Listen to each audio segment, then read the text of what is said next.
Sí, doctor. Hola, profesor, buenas tardes. Sí, Sí, doctor, buenas tardes. Ahora sí, ¿qué tal? Buenas tardes. Ahora les voy a quedar de ver la cámara porque la que tengo por aquí no se ve muy bien, ¿eh? Entonces, vamos a hacer el intento. Ok, a ver, vamos a empezar con Alejandra. Alejandra, ¿qué me puedes platicar de la norma 004? Ay, ¿ya me escucho? Es que creo que no me escucho. Sí, La norma 004 es la del expediente clínico y pues es la que da como los lineamientos de cómo debe ser, de la información que debe contener y hasta incluso de cómo se debe llenar.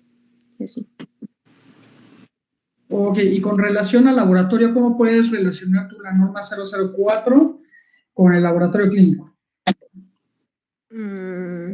Pues tal vez los estudios, ¿no? Que manden, o sea, cómo deben ser registrados, cómo deben, bueno, como en qué apartado deben venir también. Más o menos. A ver, ¿alguien más? Pues yo tengo entendido que puede ser anexada en las notas de evolución, ¿no? Por ejemplo, cuando tenemos una evolución después de que sale del hospital o cuando tiene una intervención quirúrgica.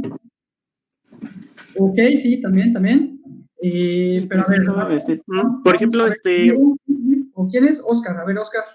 Sí, perdone. Por ejemplo, en los apartados del expediente clínico, el cómo debe conformarse, uno de los apartados es el que tenga los resultados previos de estudios de laboratorio, gabinete, entre otros. En esto lo podemos relacionar con esta materia. Exacto, es correcto. Más o menos ahorita lo que comentaste, Oscar, no sé si todos leyeron el apartado de los apéndices, donde viene los requisitos mínimos para cada tipo de documento. En este caso, si lo pueden ubicar o lo tienen a la mano, me pueden platicar cuáles son los documentos mínimos que debe contener una solicitud de laboratorio.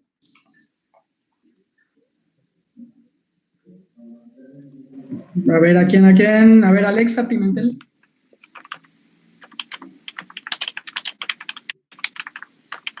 Serían los datos del paciente, ¿no? Uno de los apartados. Sí, es correcto. A ver, ya que empezaste, síguele, Isco. Aparte de, digamos, la ficha de identificación para nuestro paciente, también se debe especificar el tipo de estudio de laboratorio que se requiere. Exacto. A ver, entonces, vamos, ahorita que ya tomaste lo de estudios de laboratorio, que ahí es donde lo van a requisitar. Ahora sí que, ¿cuál es uno de los requisitos principales cuando ustedes van a solicitar un estudio de laboratorio clínico? Vamos a hacer, bueno, les voy a explicar primero, ¿no? Ahorita hay que relacionar todos los documentos que les di. Acuérdense que también está un paper que dice seguridad del paciente, metas internacionales de seguridad del paciente, contribución del laboratorio clínico, todo. Entonces, hay que tratar de relacionar estos documentos. Entonces, a ver, vamos a seguirle. De laboratorio clínico, en la elaboración de una solicitud. Debe contener mínimo 3 a 4 datos. ¿Me los pueden decir?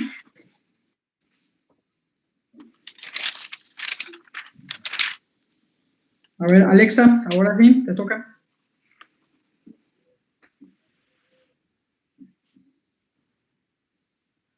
¿Dónde está Alexa? ¿No está por ahí?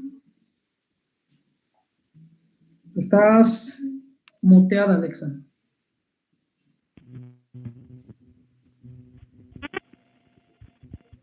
Ok, a ver, ahora sí, explícanos.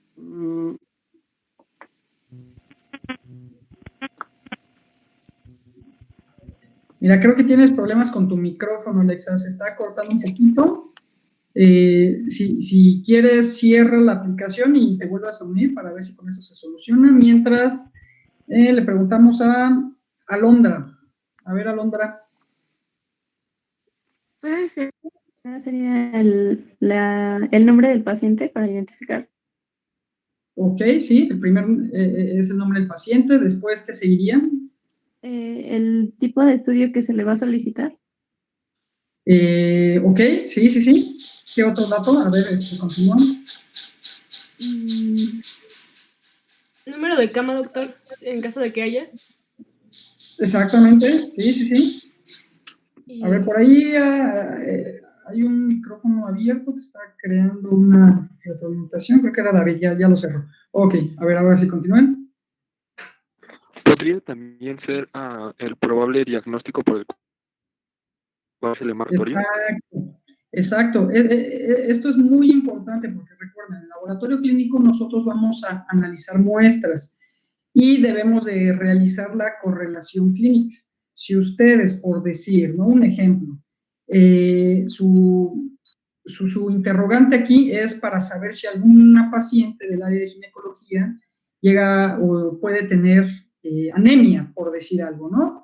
Entonces, que nosotros en laboratorio nos va a llegar la muestra con la solicitud de laboratorio, en donde el diagnóstico presuntivo va a ser anemia. Pero, ¿qué tal si nosotros, cuando ya estamos realizando el estudio de la biometría hemática, nos encontramos con valores de los índices eritrocitarios normales, dentro de los rangos normales, a lo mejor hasta de hemoglobina y de hematocrito, y llegamos a encontrar un ligero incremento, ¿no? Entonces, ¿aquí qué le podríamos poner nosotros? Que como una indicación o como un comentario hacia ustedes, la parte médica, es de que no se encontraron indicios de que pudiera haber algún tipo de anemia. Recuerden que también hay que localizarnos. Si estamos en un hospital de especialidades, muy probablemente en el área de laboratorio clínico hay un clínico hematólogo. Por lo tanto, los hematólogos son los únicos que pueden darte algún diagnóstico. Si hablamos de leucemias, él sí te puede clasificar, ¿no? Nos referimos a la LLA1 y punto, ¿no? Él sí lo puede hacer porque realizan ciertos estudios ya con antígenos dirigidos al tipo de leucemia que presenta el paciente, ¿no? O lo que tiene sospecha. Pero en este caso, ahorita nos encontramos en un laboratorio, en un hospital general, que en este hospital general no contamos con un hematólogo, entonces sí se podría poner como un probable, o se encontró una probable deficiencia de anemia o una probable leucemia, pero se debe de redirigir al paciente al área de hematología. Nada más es un comentario del hallazgo que se encontró, pero no podemos dar un diagnóstico definitivo, ¿no? A ver, entonces, ya vimos lo que contiene bueno, más o menos lo que contiene la solicitud de laboratorio. Pero a ver, ahora sí, Pris, continúa. ¿Qué otros documentos son importantes que vengan expresados? O más bien, ¿qué otros datos son importantes que vengan expresados en la solicitud de laboratorio? La parte de manejo, el diagnóstico.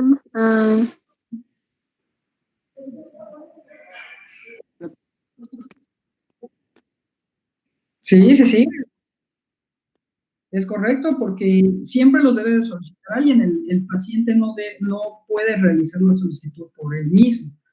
Por lo tanto, sí, deben de contener tus datos, en este caso, tus datos completos, es nombre completo sin abreviaturas, porque recuerden que la norma 004 nos marca que en un documento oficial, y más en este caso, que es expediente clínico, nunca debemos de poner abreviaturas o contracciones, deben de ser nombres completos, ¿no? Porque si yo pongo una PCR, que ahorita está en boga, PCR, para mí, yo soy biólogo molecular, es una polimerasa.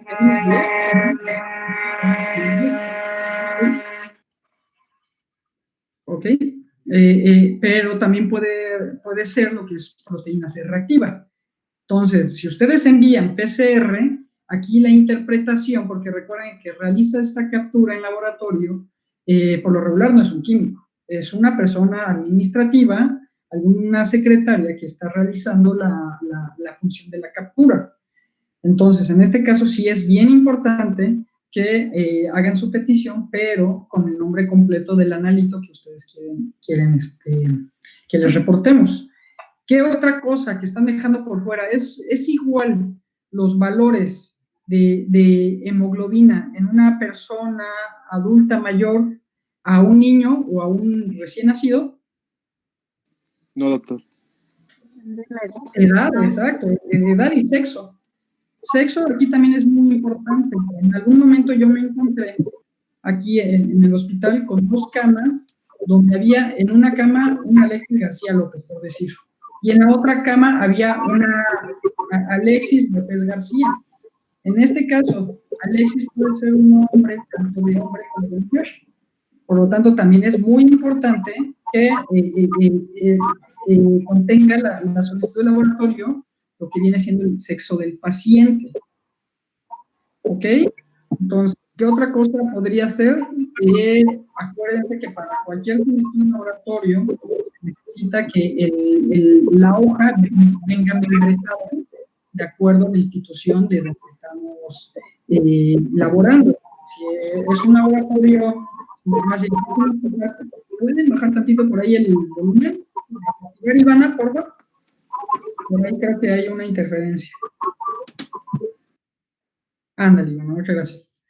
Entonces, por lo tanto, sí es de gran importancia que venga membretada la hoja, porque recuerden que también es un requisito de la norma 004. Todo debe de ser trazable. A ver, ¿qué otra cosa me pueden hablar de la norma 004, David, con respecto al laboratorio clínico? Claro, doctor, pero no, disculpe, ¿no es mi micrófono el que está haciendo interferencia? No, ya ahorita ya sé. Ok. Creo que ya dijeron el número de camas, el nombre del doctor, la fecha. ¿Sí? ¿Qué más? También había dicho que de los diferentes personas se le debe hacer diferentes tipos de rango de estudios, porque no es lo mismo los leucocitos que tengo un recién nacido a una persona de edad adulta, entre ellos como la química sanguínea, estudios de inmunología, ¿no? Y ¿qué más? Muestras de orina también. Y pues creo que ya, doc. Ok, mire, ahorita que tomaste el tema de muestras de orina, es bien importante, acuérdense, vamos a pasar ya a la parte de la muestra, ¿no? Digamos, ya ustedes hicieron la solicitud, ya vieron qué elementos son necesarios para realizar esta solicitud de forma adecuada. Ahora, ok, ya realizaron la solicitud, ¿qué paso seguiría? La toma de muestra, ¿no? O enviarla al laboratorio clínico para que los laboratoristas vayan y tomen la muestra.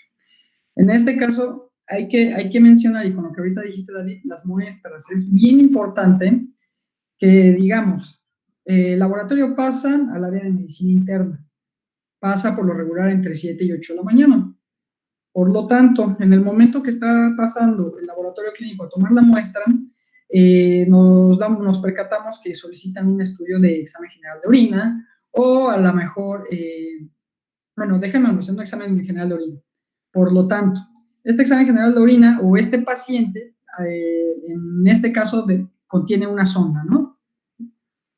Entonces, ¿es viable que el personal del laboratorio vaya y realice la toma de muestra de un examen general de orina por medio de la sonda? A ver, Diego. Yo. Pues por lo general en la sonda hay un recipiente, bueno, no es como un apartado en el que se pueden tomar muestras. Ok, ajá. A ver, continúa. Descríbemelo completo, por favor. Si no mal recuerdo, es una bolsa, y en esta bolsa tiene como un aparato, un apartado, para poder obtener una muestra mediante una válvula. Ok, bueno. Les voy a comentar lo que es así la realidad, ¿no? Cuando nosotros, o más bien ustedes solicitan un estudio general de orina, o un examen general de orina, y nosotros encontramos al paciente que tiene sonda, nosotros no podemos colectar esa muestra. ¿Por qué? Porque dentro de nuestro alcance no es intervenir al paciente, o en este caso, intervenir lo que viene siendo una sonda, ¿no? Una sonda Foley, etc. Entonces, no lo podemos realizar. Aquí hay que tener la precaución de que si se va a pedir un estudio y veo a mi paciente que tiene sonda, deben de realizar previamente la toma de esta muestra. En este caso, recuerden que la sonda a lo mejor se va a cambiar una vez al día, y por lo regular se cambia en el turno matutino, ¿no? Digamos. Nosotros somos los que por lo regular primero pasamos, porque debemos de encontrar al paciente todavía en el periodo de ayuno para que los resultados sean fidedignos, ¿no? Y confiables. Entonces, Si nosotros llegamos al paciente y no encontramos sobre la mesa o alguna indicación que ya tomaron la muestra, pues esa muestra no la vamos a poder tomar en este caso. ¿Por qué? Porque el paciente tiene un dispositivo médico al cual el laboratorista no tiene permitido realizar esta función, ¿no? Porque nosotros no somos personal que estemos capacitados a realizar esa función. Entonces, por eso eso sí es importante. Aquí hay que tomar la precaución de preparar al paciente, decirle al paciente, en dado caso de que no tenga sonda y sea un paciente que se encuentra a lo mejor por alguna fractura de codo, de hombro, y que pueda él mismo levantarse y por sus propios medios recolectar la muestra. Aquí es bien importante, recuerden que para un estudio de análisis clínicos debemos de dar las indicaciones previas al paciente. De estas indicaciones previas, a ver, ¿con quién nos quedamos? Con Diego, con Gabriel Aquino. ¿Para qué son importantes las indicaciones al paciente? ¿Y en qué etapa nos marca que hagamos esto? ¿Etapa o fase laboratorio clínico? Pues es la fase preanalítica, ¿no? Es para que no intervengan o sean alterados los resultados. Por ejemplo, como usted lo mencionó, que es importante decirle que si se necesita ayuno, y en otro caso es que si la persona o la paciente está en su menstruación, eso es lo que leí en un artículo que nos mandó, porque se pueden alterar los resultados. Sí, tienes toda la razón. Entonces, acuérdense, eso no hay que dejarlo por fuera. Es muy importante para que ustedes tengan un resultado de calidad, se debe de realizar todo lo que es los procesos o las fases de laboratorio para que nosotros podamos, darles a ustedes un estudio o un resultado fidedigno, en este caso. Por lo tanto, sí es muy importante las indicaciones o las preparaciones que debe de tener el paciente. ¿Conocen el estudio de la glucosa postprandial? ¿Alguien ha escuchado este estudio? ¿Para qué sirve? A ver, el que... Sí, doctor. A ver, Isco, dime. Sí, doctor, pero no sé cómo funciona, pero sé más o menos bien, como de qué David, trata. a ver, dime, David. Se supone que cuando los diabéticos dejan de comer o están en ayunas, tienden a subir su glucosa. Entonces, cuando sube su glucosa, tratan de explicar cómo es que sucede ese pico si están en ayunas. Y que a la vez es bueno por los cuerpos cetónicos. Pero bien, nada más así lo había escuchado. Ok, bueno, más o menos. Bueno, les explico, ¿no? Recuerden que cuando estamos o vamos amaneciendo, por lo regular ya tenemos un ayuno, que es del periodo en el que estamos pernoctando, ¿no? Entonces, esta glucosa, por lo regular, cuando no hemos ingerido ningún alimento, se llama glucosa basal, que sería una glucosa normal cuando estás en ayuno. En este caso, esta muestra se tomaría en ese tiempo, se va a tomar una muestra en tiempo cero, que sería su glucosa basal, para conocerla. Previo a esto debemos de hacer una pequeña encuesta al paciente, porque si un paciente ya tiene principios o ya tiene algún indicio de que tiene algún tipo de diabetes, y nosotros, les comento, la glucosa postprandial es llegar al paciente, tener al paciente tomar una glucosa basal, y en este momento vamos a administrarles una carga de glucosa. Las guías nos marcan que es una carga de glucosa de 50 gramos a 75 gramos o hasta 100 gramos. Entonces, ¿qué vamos a hacer? Vamos a tener una glucosa basal tiempo cero, ¿no? Por decir, 90 miligramos sobre decilitro. Después así, terminando de hacer esta toma de muestra, se les va a administrar una solución glucosada. Esta solución glucosada, obviamente, al momento que empieza la ingesta, van a subir los niveles séricos de glucosa. Estos niveles séricos los esperamos que sean a partir de los picos máximos entre media hora y 1 hora y cuarto, para que después de este tiempo vaya disminuyendo ya cuando se está metabolizando la glucosa. Para el término de 2 horas, debemos de realizar una segunda toma de muestra. ¿Y ustedes qué resultados esperarían en esta segunda toma de muestra? ¿Mayor o menor al primer resultado? A ver. Que sea menor. Ajá, a ver, síguele, Francisco. Se esperaría que sea menor. ¿Menor al primer resultado? Pues sí, ¿no? O sea, se supone que de la primera toma que se le hizo, se le administra la sustancia y por lo tanto los niveles de glucosa en sangre van a subir y al paso del tiempo se espera que los valores bajen hasta poder igualar la primera toma. A ver, les voy a enseñar. Permítanme. A ver, aquí rápido. Me dicen, ¿sí ven? A ver, ahorita.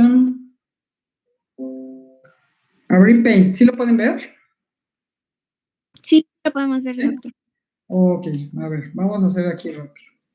Vamos a hacer su glucosa basal, ¿no? Está así.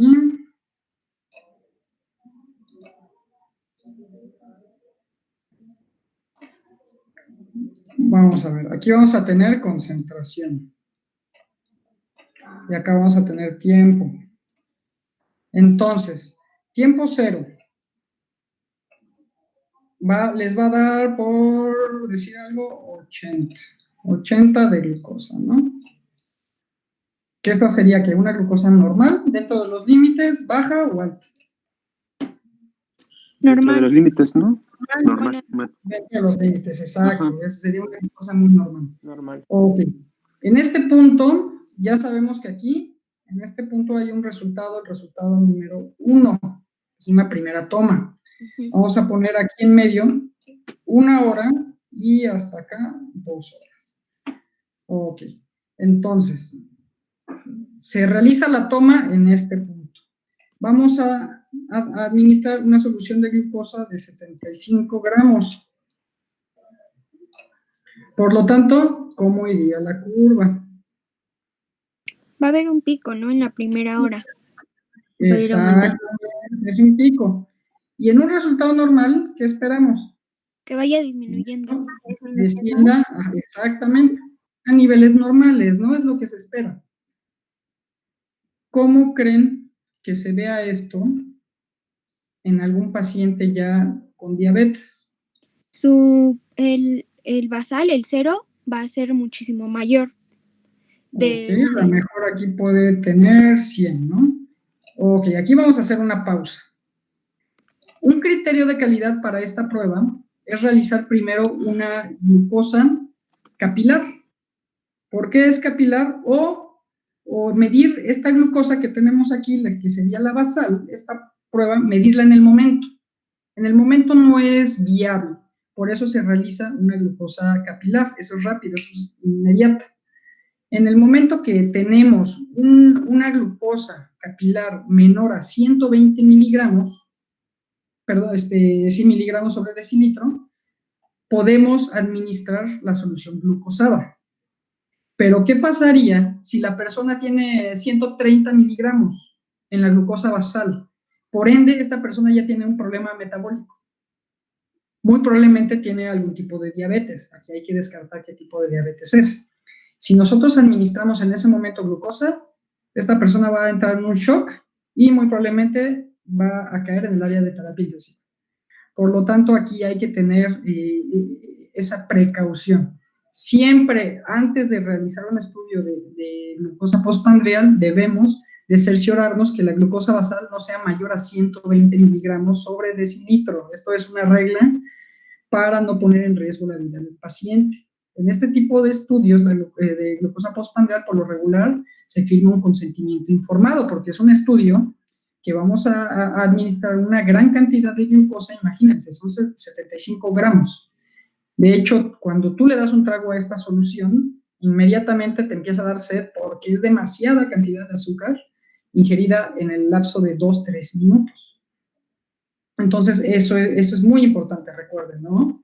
Entonces, una persona que ya tiene una cantidad de glucosa de 100, muy probablemente va a hacer esto.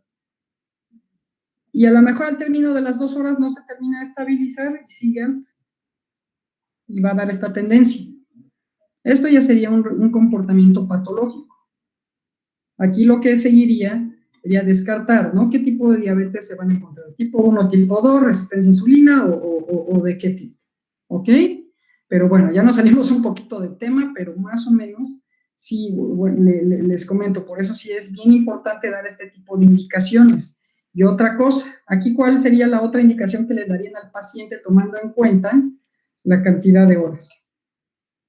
A ver, Jania Tapia.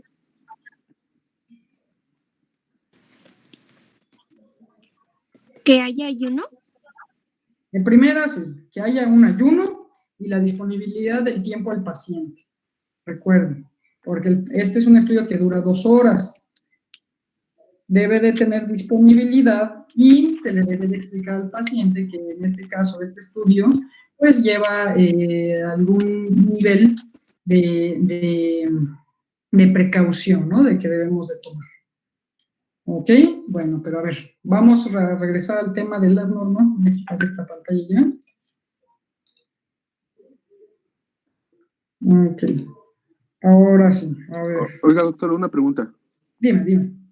Disculpe, ahí para en la gráfica que estaba dibujando, igual si hace ejercicio, ¿estaría mal? Para que pueda bajar los niveles de azúcar. Oh. Exactamente. ¿Por qué? Porque al realizar ejercicio, ¿qué va a haber? Un consumo de glucosa. Entonces, a lo mejor si una paciente que tiene alguna sospecha de principios de diabetes, al momento de la ingesta, se pone a correr. A lo mejor al término de las 2 horas llega una glucosa normal, ¿no? Dentro de los límites, entonces sería un resultado falsamente negativo. Sí, un resultado, es un error tipo 2, que es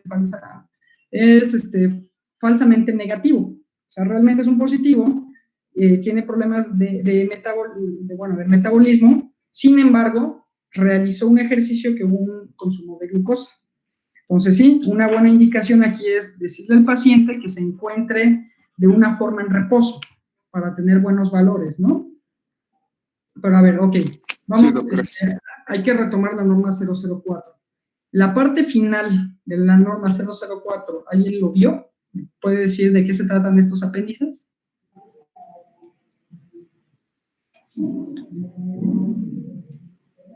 A ver, ajá, ¿sí?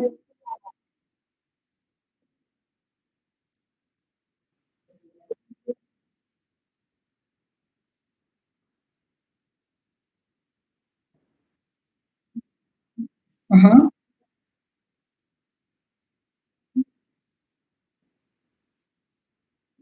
¿sí?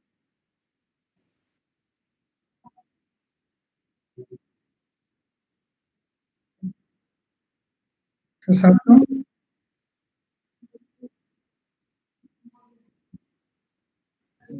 Exactamente, era lo que les comentaba, ¿no? Si ustedes ponen una sospecha de anemia y nosotros encontramos una hemoglobina de 15, digamos, entonces no tendría por qué tener anemia, ¿no? Ahí estaríamos descartando este tipo de diagnóstico presuntivo. Entonces, sí, esto es bien importante porque dentro de cada hospital hay comités y hay un comité que analiza la calidad del expediente clínico.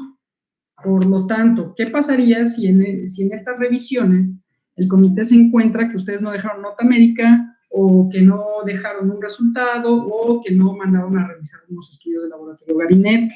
Todo esto es auditable y por lo tanto el médico que esté a cargo y que esté llevando a este paciente, pues obviamente va a llevar una llamada de atención, ¿no? Porque no está realizando su proceso documental, porque recuerden que esto debe ser todo un proceso documental por el momento que ya ustedes no estén como en un turno nocturno, en alguna guardia o fines de semana, le puedan dar continuidad al paciente. Entonces, sí, esto sí yo hago siempre, pongo mucho hincapié porque en laboratorio la realidad, así se los juro, me llegan al laboratorio sin una solicitud y me dejan solo las muestras. O me llegan al laboratorio las muestras con una solicitud incorrecta. O las muestras sin rotular. ¿Cómo vamos a saber en el laboratorio cuando tenemos 100 pacientes por jornada que unos tubos sin rotular sean del paciente que está en la solicitud que está sola, ¿no? O sea, ¿con qué seguridad yo puedo hacer eso? Por lo tanto, nosotros, en ese momento, hay un sistema de gestión de calidad interna en laboratorio que nos indica que debemos de rechazar ese tipo de muestras. Y muchas veces el personal clínico, el personal médico se molesta o no le parece muy bien este tipo de prácticas, pero recuerden, los resultados emanados del laboratorio clínico son con los que ustedes van a dar un tratamiento, por eso es la importancia. Si ustedes reciben un mal resultado, pues van a tener una mala terapéutica, ¿no? Al paciente. Entonces, sí es bien importante esto. Pero a ver, ok. Entonces, norma 004, ¿alguna duda? ¿Algo que quieran ver más a fondo? ¿Nada?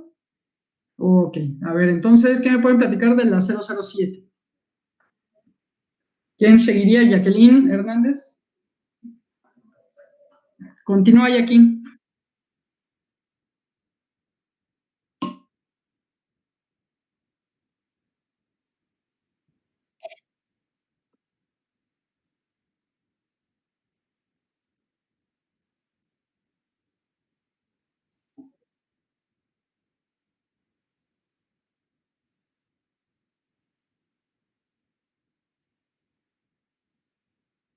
Sí.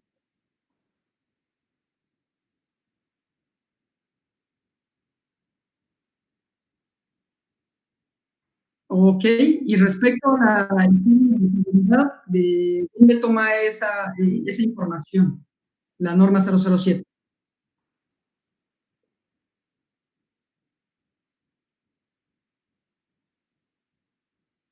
A ver, chicos, acuérdense. Esa es la 17, ¿no?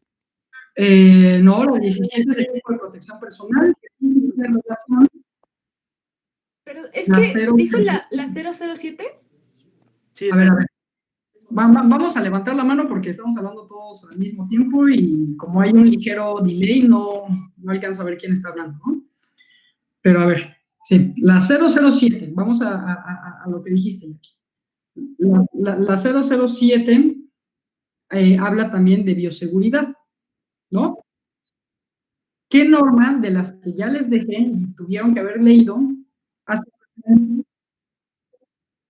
Es correcto.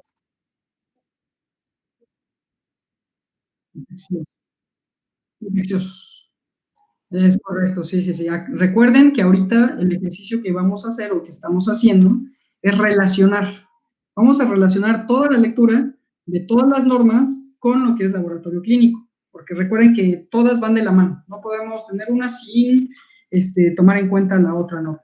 Entonces, ahorita hay que hacer ese ejercicio como para ir relacionando. Ok, a ver, ahora sí. ¿Qué más? ¿Qué más contiene la 007? Vamos, Mitzi. ¿Dónde estás, Mitzi? Ok, ya te vi. Estás en silencio. Ya. Bueno. Bueno, también nos habla un poco sobre el mobiliario que debe de contener el laboratorio clínico. Sí. ¿Qué otra cosa? También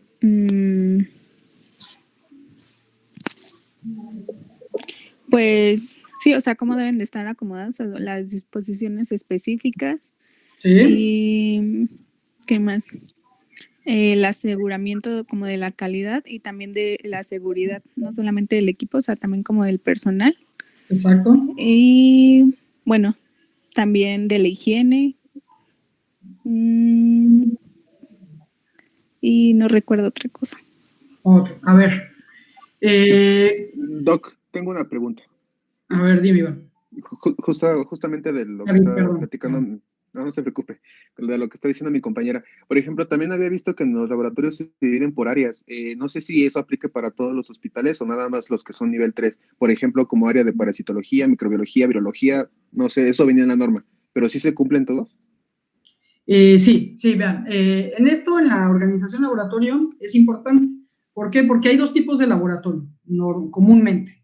Están los laboratorios core, que es de núcleo, y están los laboratorios por módulos.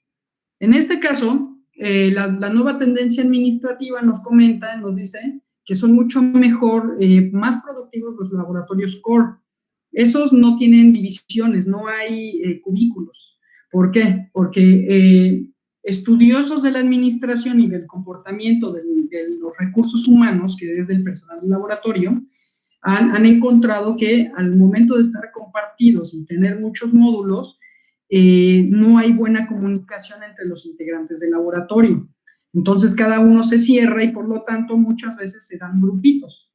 Eso, hablando de organización, no quiere decir que un laboratorio que esté constituido de esta manera no, sea malo o sea mejor que el otro. No, simplemente es de organización, ¿no? Por ejemplo, en un laboratorio core que no hay ninguna pared de por medio y todos están bajo el mismo techo y sin barreras físicas, se ha encontrado que hay una mejor comunicación entre las áreas. Y sí, efectivamente, hay espacios asignados, porque aquí recuerden que ahorita ya todo lo realizan por medio de equipos automatizados, ya muy pocas áreas, en este caso uroanálisis sería una de ellas, donde todavía las mediciones se deben de realizar a mano, bacteriología, porque ahí también depende de la infraestructura que tenga cada laboratorio. Si tienes un laboratorio central donde recibas 1000 muestras de bacteriología a la semana, pues ya lo automatizas, ¿no? Entonces, si tienes un laboratorio donde te llegan 10 muestras a la semana, pues no hay necesidad de automatizarlo, se puede realizar de forma manual. Entonces, sí, esto es la organización más que nada, pero sí hay laboratorios, y en este caso en el Hospital de Iztapalapa, contamos con un laboratorio modular. Ahí hay un área de urgencias, que dentro del área de urgencias solo se realizan las pruebas rápidas, ¿no? Como es un triage cardiorrespiratorio, un triage cardiopulmonar, etcétera. Gasometrías, pruebas rápidas. ¿Por qué? Porque la urgencia, bueno, más bien la vida del paciente depende del tiempo que sale el resultado. Uy, ya se les cayó por ahí un celular. Entonces, sí puede haber de todo. Y aquí les digo, actualmente aquí sí es modular. Pero a ver, continuemos. A ver, de la 007, ¿qué creen que sea el responsable sanitario o qué funciones realiza el responsable sanitario? A ver, continuamos con... Estaba hablando Mitzi. A ver, Mitzi, continúa.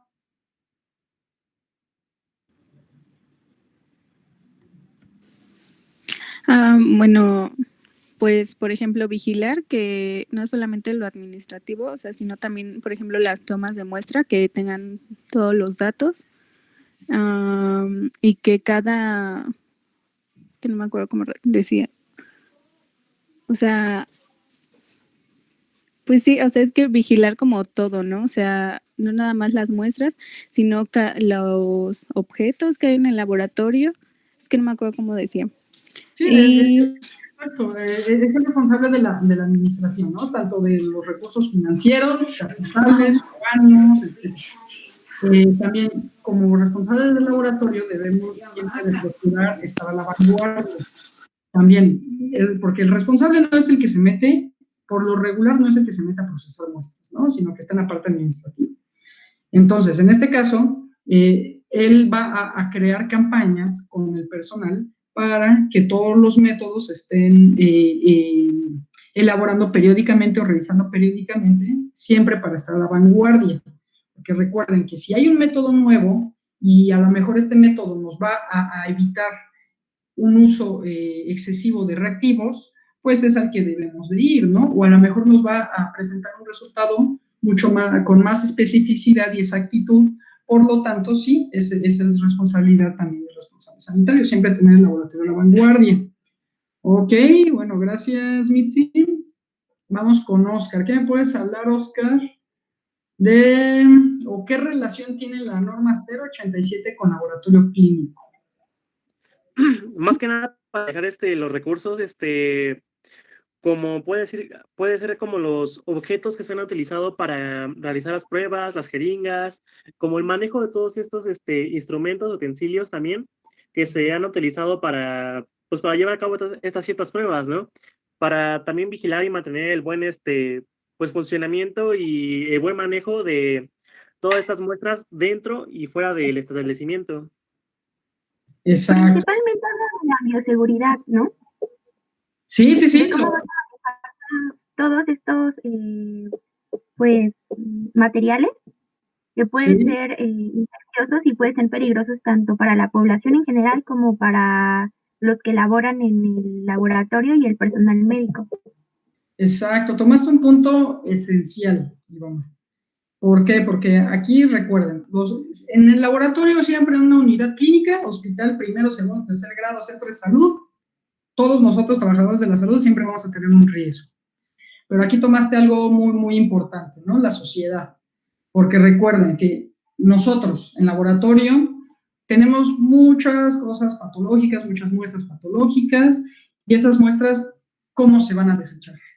No es válido, y no porque no sea válido no quiere decir que no lo realicen erróneamente o intencionalmente, pero muchas veces las muestras se desechan en el drenaje municipal, ¿no?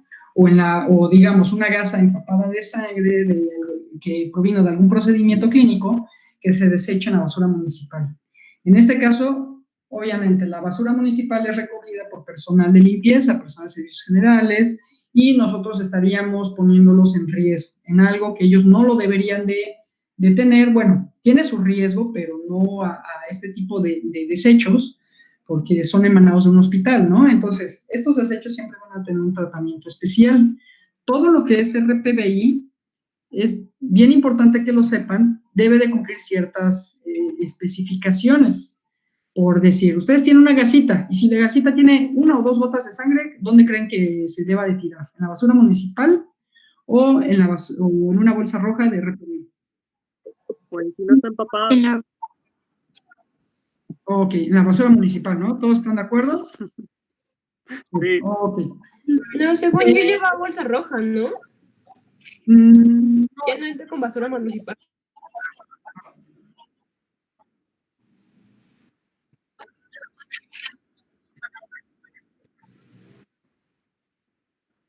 Tienen que cumplir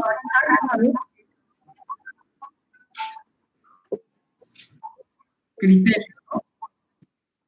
Sí.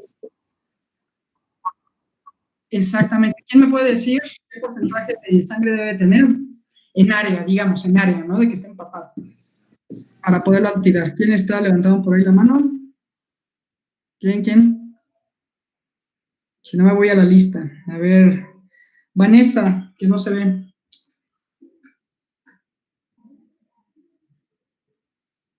No, pues la verdad no sabría cuánto es.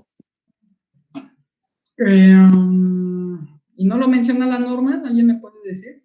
No recuerdo, la verdad.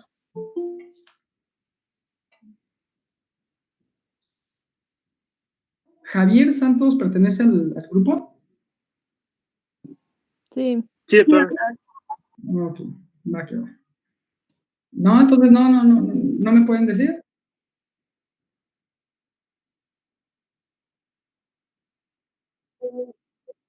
Ajá.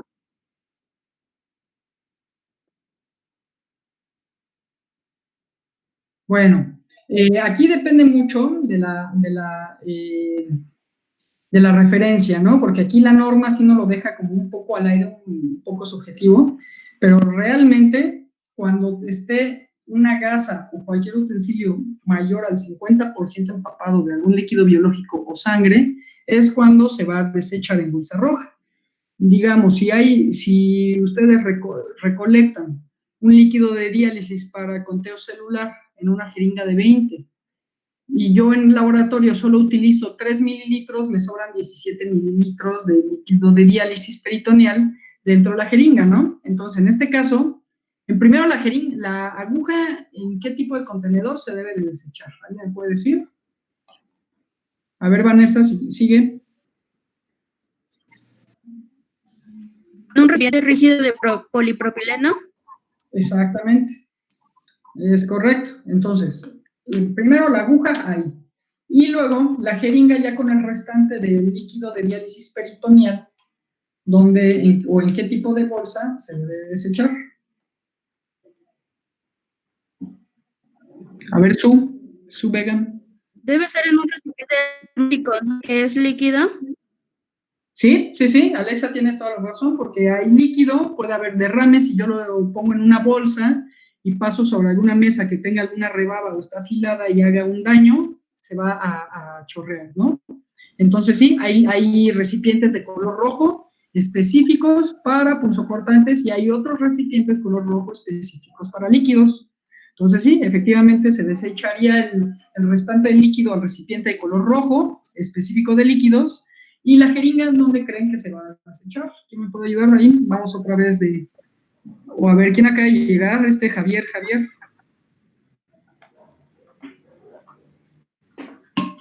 La jeringa va en el tubo normal, en la basura normal, ¿no? Bueno, el embudo, sí. ¿No? No.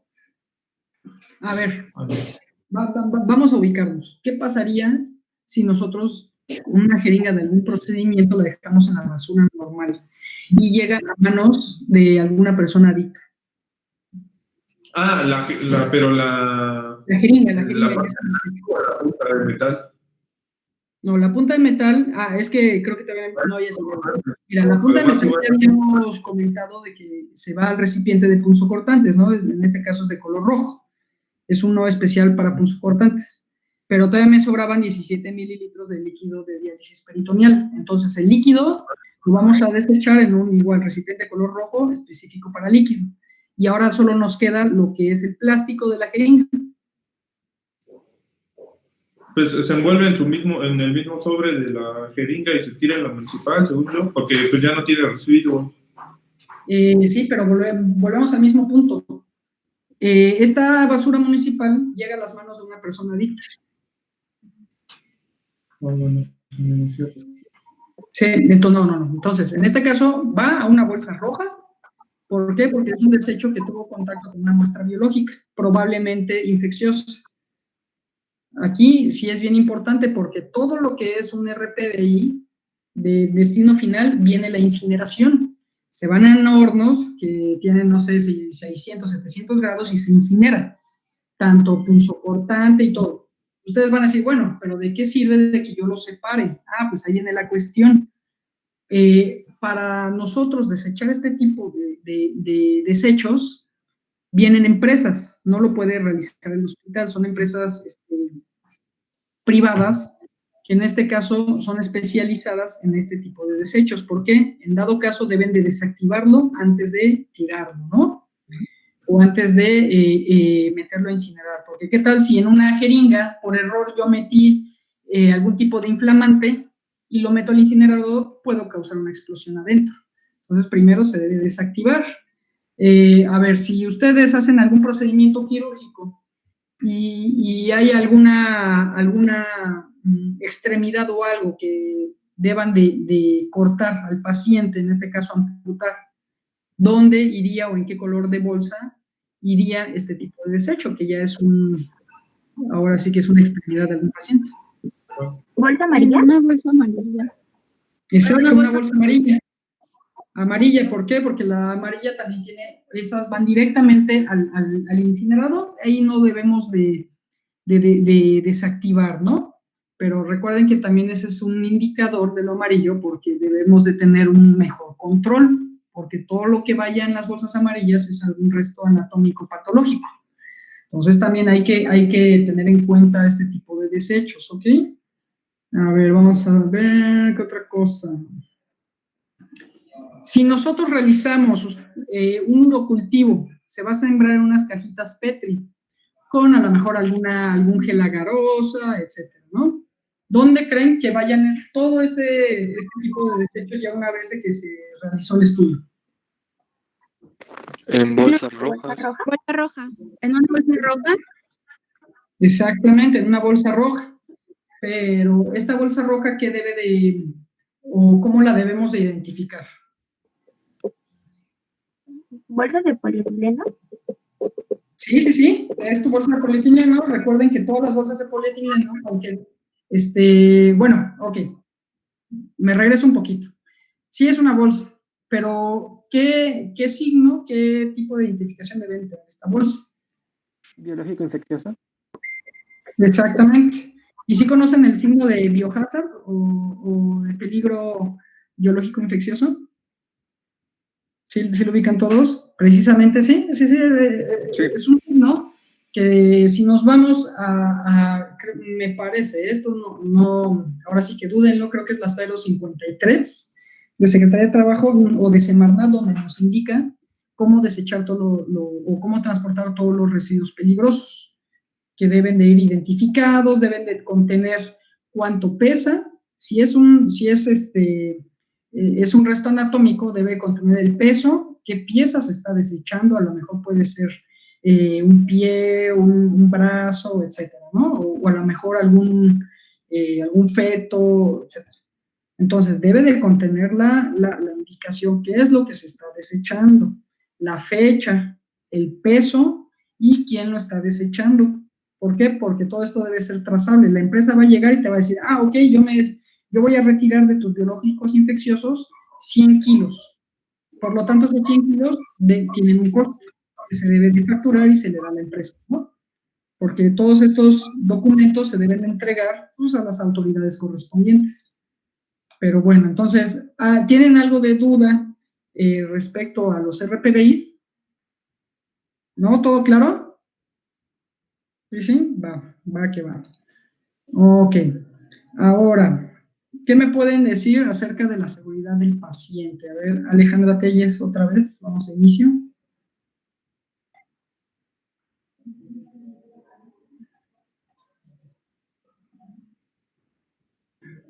No te escuchas, Ale. ¿Ya? ¿Ya? Sí. La seguridad del paciente en general, pues creo, o sea, es desde identificarlo bien, como, es que no sé cómo poner el ejemplo. O sea, me acuerdo que era como buena identificación, buen tratamiento y, o sea, por ejemplo, si le mandan estudios, que verifiquen que sí sea el paciente y que sean los estudios correctos, porque luego como que, bueno, pueden haber como ciertas situaciones o problemas que pueden, pues, salir mal. Exactamente. Pero, ¿qué otra cosa? A ver, ¿qué más nos dice de seguridad de paciente? Yo me acuerdo de una que era, o sea, darle el tratamiento adecuado, dar no caídas, algo así, también. Sí, ese es uno de los pasos de la OMS de seguridad de paciente, sí. Sí, no caídas, buen tratamiento, y buena identificación. No sé, la comunicación también podría entrar, como comunicación adecuada con el doctor. A ver, vamos a detenernos ahí tantito, porque eso es algo muy importante. A ver, recuerden que nosotros, o por lo regular, el médico siempre va a tener una jornada, ¿no? Puede tener una de 24 horas, de 12, de 8 horas. Entonces, en este caso, ¿por qué es importante la comunicación? ¿Qué pasa si yo al término de mi turno, digamos que termina a las 4 de la tarde, y a las 4 de la tarde le toca administrarse, no sé, ibuprofeno? Entonces, ¿qué pasa? Yo, antes de terminar mi turno, voy con el paciente, le administro su ibuprofeno. Si no llego a dejar alguna nota médica dentro del expediente o mínimo le indico al personal que va entrando al siguiente turno que ya se le administró el medicamento al paciente, ¿qué podría ocurrir? Pues le pueden dar una segunda dosis y eso le ocasionaría problemas al paciente. O sea, bueno, en este caso es ibuprofeno, no causaría tanto daño, pero si es un medicamento más fuerte o un medicamento que cause cosas más graves, por así decirlo, pues se podría presentar una sobredosis o, no sé, por ejemplo, con los que son para la sangre, que Claro, ¿no? la diluyen así. Ajá, es más peligroso y sí comprometerían la salud del paciente a final de cuentas. Exactamente. Sí, sigue. Bueno, y supongo que aquí el doctor, bueno, el que tendría como la culpa, por así decirlo, es el que no avisó, ¿no? Que ya le habían dado el tratamiento, porque pues los pacientes muchas veces son como de, pues no sé, lo que digan aquí, o lo que me manden aquí, o lo que me den.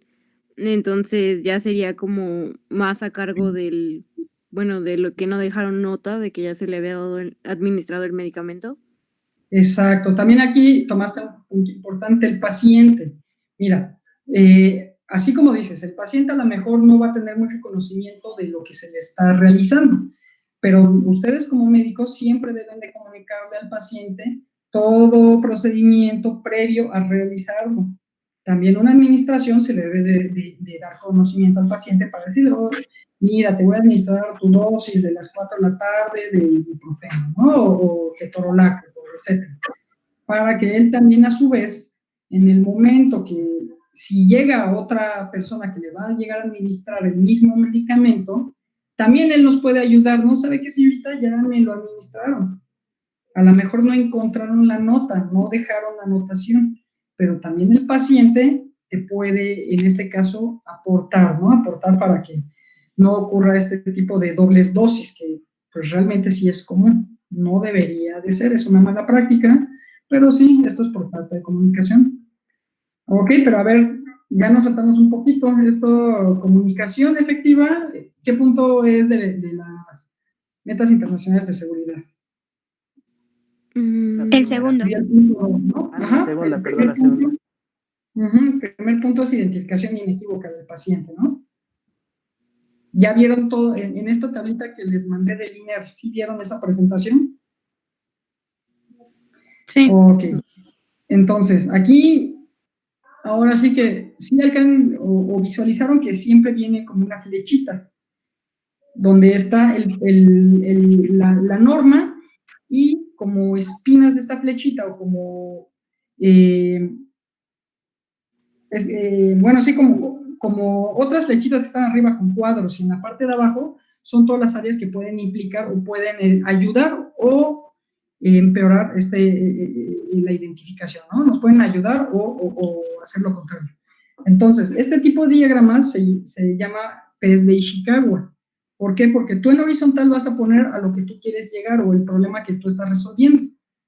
Y en las intersecciones tú vas a poner todos los procesos que intervienen, que te pueden llegar a afectar en que la identificación correcta del paciente pueda llevarse mal, ¿no? Entonces, en este caso, ¿qué son medicamentos? ¿Por qué? Porque si yo pongo, voy a prescribir algún medicamento y a lo mejor yo ya sé que el trimetoprim y la sulfamethoxona yo los puedo abreviar, ¿no? Pongo TMP, diagonal SMX. ¿Pero eso sería correcto? ¿Por qué? Porque a lo mejor la persona o el personal de farmacia administrativo que te lo va a entregar este fármaco no tiene ni idea, ¿no? De estas abreviaturas. O a lo mejor que le vayan a administrar al paciente paracetamol, pero yo le pongo acetaminofén. ¿Alguien me puede decir qué es el paracetamol y alguien me puede decir qué es el acetaminofén? A ver, Alexa Pimentel. No. Son los mismos. Exactamente. No es el nombre comercial, ¿no? No, de hecho, no.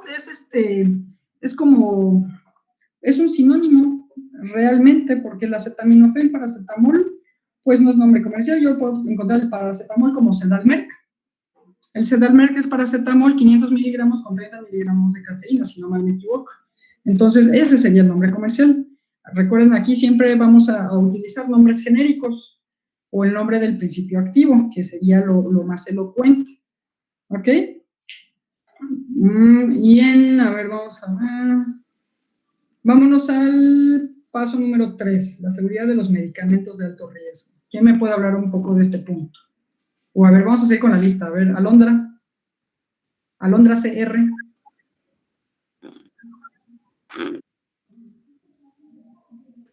Yo, doctor. Ok, a ver, ¿qué me puedes platicar acerca de este punto? Perdón, es que no escucho bien lo último. Mira, ya vamos al punto número 3, ¿no? Que es la seguridad de los medicamentos de alto riesgo. En la presentación, ¿qué fue lo que más te llamó la atención de este punto? No sé, bueno, o sea, que finalmente puede ser algo que puede provocar un daño, ¿no? Exacto, o sea, bueno, ¿quién más me puede ayudar por aquí? Ahora, respecto a la tercera meta internacional, Sí, Diego. pues se refiere prácticamente al correcto etiquetado y separación de los fármacos para que haya pues una estructura y no haya esta confusión en el personal médico sobre las dosis que se van a administrar, sobre qué fármaco se va a administrar.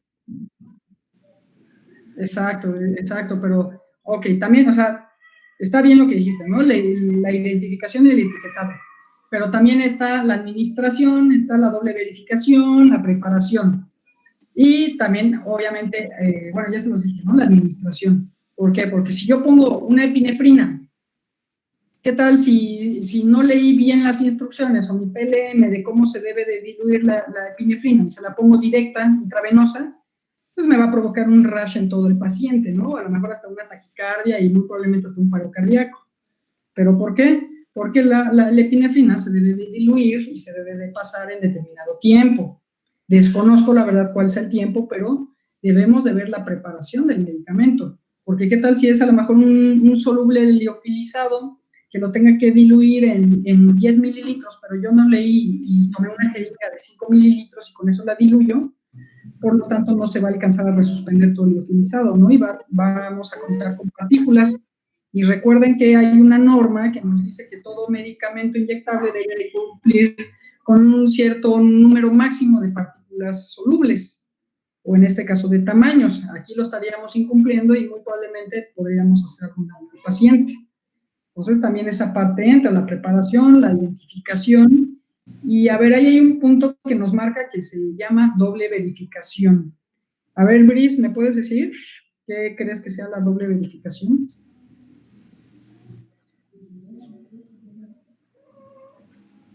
Sí, bueno, al momento de pasar por una primera, en la segunda se vuelve a verificar lo que es la preparación, la identificación, si cumple los registros. Sí, estás en lo correcto. Viene el cumplimiento de, bueno, por ejemplo, dice de los 7 correctos, que es paciente, dosis, vía. Hora, caducidad, administrar y usted mismo. ¿Por qué creen que es usted mismo? ¿O por qué ponen así?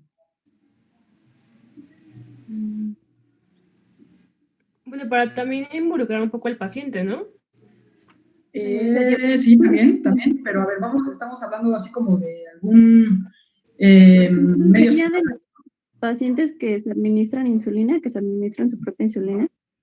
Sí, también, pero vamos a enfocarlo más en un hospital. ¿A qué se llamaría o por qué dice aquí usted mismo? Recuerden que nunca nos debemos de confiar por lo que nos den. Y no es porque la gente no sepa hacer su trabajo, no. Siempre debe de haber un doble verificador. Les voy a hablar un poquito de farmacia hospitalaria. En la farmacia hospitalaria va a haber una persona que a lo mejor en un carrito de unidosis te va a acomodar por receta médica los antibióticos o los medicamentos de un cierto paciente. Y aquí, ¿cuál es la función de la doble verificación? Es de que una persona la va a preparar, pero ¿quién la va a recibir?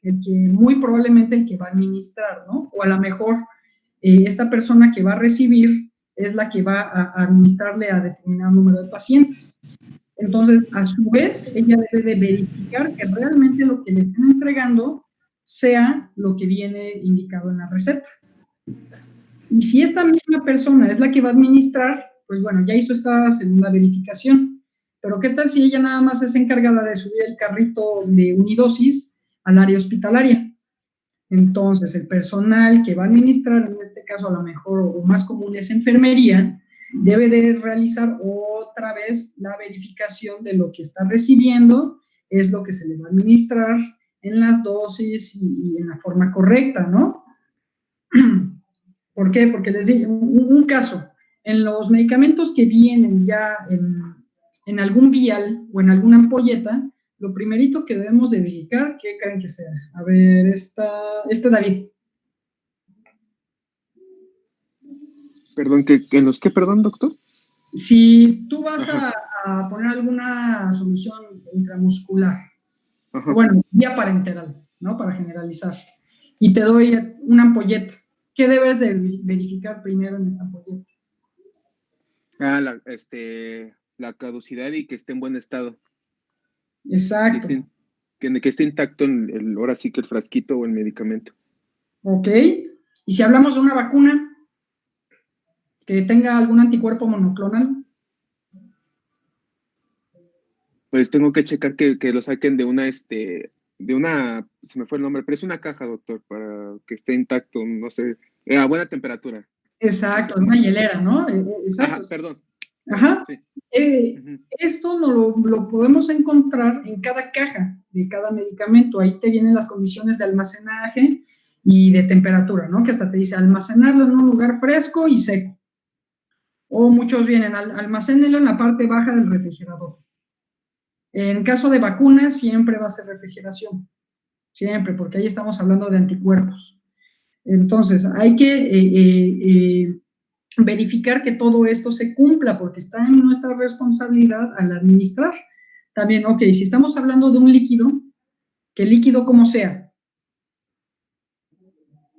A ver, David. ¿Que no sea turbio? Exacto, bueno, a ver, está Ivana, sí, continúo contigo, Ivana. Entonces, que no sea turbio. Que no sea turbio, en este caso que se vea como, bueno, no sé si todas las soluciones se ven como de un color claro. Puede llegar a ser, digamos, no sé, si nos vamos a los quimioterapéuticos, hay un quimioterapéutico muy utilizado que se llama el cisplatino. El cisplatino es de un color ligeramente verdoso como amarillento. Y estas sus indicaciones nos dice que no se exponga a los rayos de luz. ¿Por qué? Porque se puede llegar a degradar. Entonces, imagínense, si a ustedes les llega un frasco de 100 mililitros de cisplatino ya para administrar y ven que no se los entregan de forma o en algún empaque opaco, o a lo mejor ya está viró de color, ¿no? Porque también eso hay que tomar en cuenta. Si nosotros sabemos que la solución es ligeramente amarilla y al momento de administrarla yo ya perdí el color o la veo de un color verde o grisáceo, en primera ya ese es un indicativo, ¿no? De que está algo mal. O también si encuentran algún soluto dentro de alguna suspensión, es igual un indicativo que este lote o este frasco de medicamento puede llegar a estar mal, ¿no? Entonces, acuérdense, siempre deben de revisarlo físicamente también y en sus anotaciones que dejen en expediente, es bien importante que ustedes anoten qué medicamentos se están administrando, a qué hora lo están administrando, quién lo está administrando, en qué dosis lo están administrando y qué lote se trata de este medicamento. Porque por el número de lote podemos identificar si hay a lo mejor alguna respuesta asociada al número de lote, porque este lote a lo mejor no cumplió con los requisitos mínimos de calidad y notamos que hay una reacción adversa al medicamento, por decir, ¿no? Aquí es bien importante, porque si no anotamos el lote, ni modo de que no utilicemos todo el medicamento de la farmacia relacionado con este incidente. Ahí vamos a tomar en cuenta el lote. Si es el lote 1085, pues bueno, entonces si el lote 1085 presentó estos problemas, yo lo voy a retirar, pero tengo el lote 1086 que no lo ha presentado. Entonces este lo puedo administrar, ¿no? Siempre y cuando cumpla con esta verificación que ya previamente le realicé, ¿ok? A ver, entonces, procedimientos correctos. ¿Con quién seguimos? Con Alexa. ¿Está por ahí? Doctor, una pregunta, igual con lo de medicamentos. Ok, dime. Por ejemplo, cuando se hacen, está en la etapa, más bien en la etapa preclínica del medicamento, como es en la fase 3 que se hace estudios a pacientes, ¿en qué momento ya lo pueden hacer a nivel escala o a nivel publicidad? Porque tengo entendido que antes de pasar a fase 4 ya deben de cumplir con ciertos requisitos y que ya lo aplicaron a una comunidad del medicamento. A eso se le conoce como farmacovigilancia. ¿Y cómo es que cómo es que permiten eso ya cuando una vez, o qué resultados necesitan para que pase a fase 4? Mira, ajá. Recuerden que siempre todos los estudios, primero cuando estamos en búsqueda de alguna molécula con actividad terapéutica, en primera siempre se va a realizar el ensayo de unión receptor. Y esto se realiza mediante herramientas bioinformáticas. Después vamos a pasar a los modelos clínicos, los modelos, o más bien modelos animales. Modelo animal, a lo mejor ya tenemos bien estudiado lo que son los ratones o las ratas Winster, y yo ya más o menos de ahí puedo calcular, ¿no? Puedo llevar a lo mejor por un logaritmo hacia cómo encontraremos esta respuesta en el ser humano. Después vamos a realizar los estudios con una porción muy pequeña de pacientes muy controlados, que por lo regular son de 25 años, de 1,60 a 1,70 a 1,80 de altura, o sea, condiciones muy controladas, muchos criterios de inclusión. Después lo vamos a ir abriendo.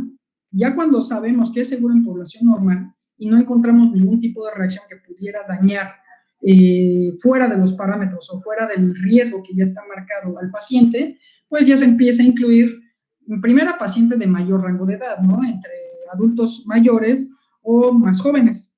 Y en la fase 3 es donde tú ya empiezas a tomar en cuenta personas con la patología a investigar o a solucionar. Pero en este caso, siempre todos los participantes de este tipo de estudios te deben de firmar un consentimiento informado por el riesgo que lleva implícito este tipo de estudios, ¿no? De bioequivalencia o de fase número 3 o 4. Luego, para dar a la otra fase, ya debes de tener que ya tuviste efectos positivos o de los que tú esperabas en la fase número 3, donde ya inicias con los pacientes de la patología a resolver. Y hablaste de algo muy importante, la fase 4 o lo que viene siendo ya farmacovigilancia.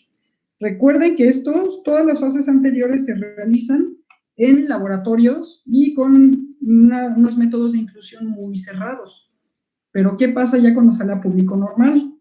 Esta es un periodo de tiempo que muchos no estaban incluyendo y hasta hace unos años lo empezamos a incluir. ¿Han escuchado hablar de la talidomida? No, nadie ha escuchado hablar de esto. ¿No? ¿Nadie? La talidomida. A ver, ¿quién va a hablar? Era... A ver, ajá, sí, eres Alejandra, a ver, Alejandra, continúa. Sí, era el medicamento con el que, bueno, mucho tiempo se creyó, o bueno, más bien fue cierto, que tiempo después los niños que nacían, o sea, que las mamás habían tomado ese medicamento, nacían sin extremidades o algo así. Sí, niños focomélicos, ¿no? Lo que se conoce. Exacto.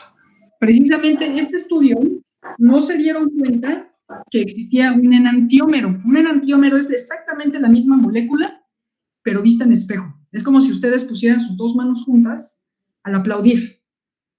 Pueden estar juntas, pero sepárenlas y véanlas de frente. Los pulgares van a estar de lados opuestos, ¿no? Entonces, eso es un enantiómero. Es la misma molécula, pero tiene un giro extra. Puede ser un giro L, levógiro, o un giro D, dextrógiro, así como los azúcares, ¿no? O no sé, las hormonas, que siempre nos dan L-tirosina en tableta para que nuestro cuerpo, ahora sí que las biotransforme a D-tirosina, que son las que ya tienen el efecto terapéutico. Es exactamente eso. No se dieron cuenta que la talidomida, perdón, tenía un enantiómero, por lo tanto, este enantiómero, permítanme, con el paso del tiempo y ya cuando estas pacientes, bueno, la talidomida era un fármaco que se les daba a las pacientes para inducir las contracciones, inducir el parto. ¿Y qué se observó con estas pacientes? Que este enantiómero atravesaba esta barrera placentaria y tenía efectos secundarios en el neonato, que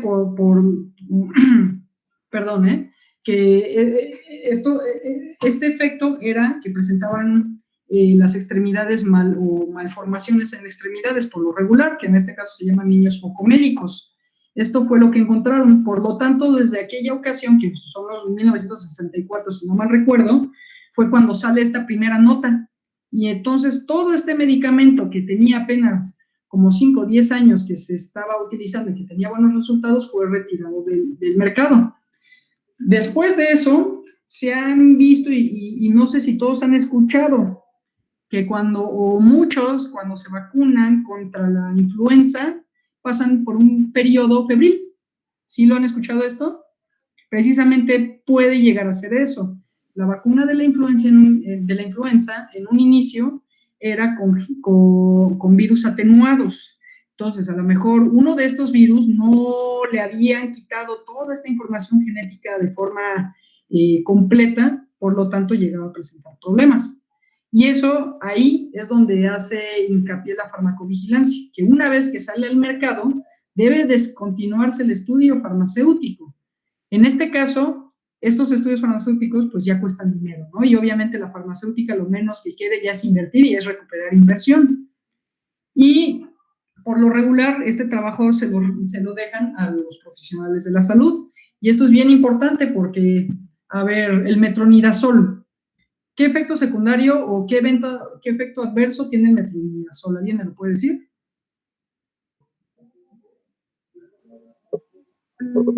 Ana. ¿No causaba algo del síndrome del hombre rojo?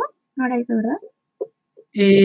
No. No me acuerdo en farma, ¿Pero alguien más? Por ejemplo? No, doctor, ¿no era el de sabor metálico? Exacto, sí, sabor metálico, náuseas. Náuseas, dolor de cefalea. O sea, nosotros que tenemos conocimiento, sabemos que, o entre comillas, no es normal. Pero eso realmente no es normal, ese es un efecto adverso, esa es una reacción adversa al medicamento. Por lo tanto, esto se debe de cuantificar. ¿Por qué? Porque tú como farmacéutica debes de realizar cambios a tu molécula para evitar este tipo de reacción adversa. ¿Qué tal si al metronidazol le quitaran este tipo de efecto adverso? Pues yo creo que sería mucho más utilizado, ¿no? Y muchos no lo utilizan porque la gente realmente que está bajo este tratamiento, muchas de estas personas no pueden ingerir una bocanada de alimento porque ya la están vomitando. O por el sabor metálico ni te da hambre, o el sabor amargo porque también te amarga la boca y como la seca. Entonces, esto muchos lo tomamos como que es normal, o un quimioterapéutico. Una reacción adversa es la pérdida del cabello, la alopecia. Estos son considerados normales, pero últimamente ya no es normal. Ahora hay que identificar para que la estructura que está causando esto, de esa molécula en específico, sea cambiada o sea modificada para evitar este tipo de reacciones. Y sí, la farmacovigilancia ya a partir del 2016, que sale la nueva norma, se tiene que hacer investigación en hospital, porque se han dado cuenta que sí es muy distinto la reacción o el efecto de este fármaco ya en población abierta. Y hasta ese momento, digamos, esa fase número 4, David, esa nunca va a acabar, esa siempre va a estar ahí presente. Porque a lo mejor de una generación a otra puede haber algún tipo de haplotipo que pueda cambiar y esto sigue igual. Eso es algo que no podemos cambiar y que no vamos a poder detener. ¿Sí era lo que te referías? Sí, de hecho, sí, muchas gracias. Y creo que al parecer eso va a pasar con la vacuna de ahorita, ¿no? Exactamente, sí. A ver. Los efectos los vamos a ver ahorita en el lapso del siguiente año, al parecer. Exactamente. A ver, vean, aquí es bien importante, porque aquí ahora sí que entran más variables. Ahorita esta pandemia que nos está atacando, pues lo que más queremos es de que ya se resolucione, ¿no? Encontrar alguna solución. Sí escucharon que ya la vacuna rusa ya está registrada, pero ya no sé si han leído o han introducido... No la tercera fase, ¿no? Exacto, no, de hecho, al parecer no hay ni siquiera tercera fase, Diego. No, juntaron la fase 1 y la fase 2, ¿no? Al parecer sí. Algo así anunciaron.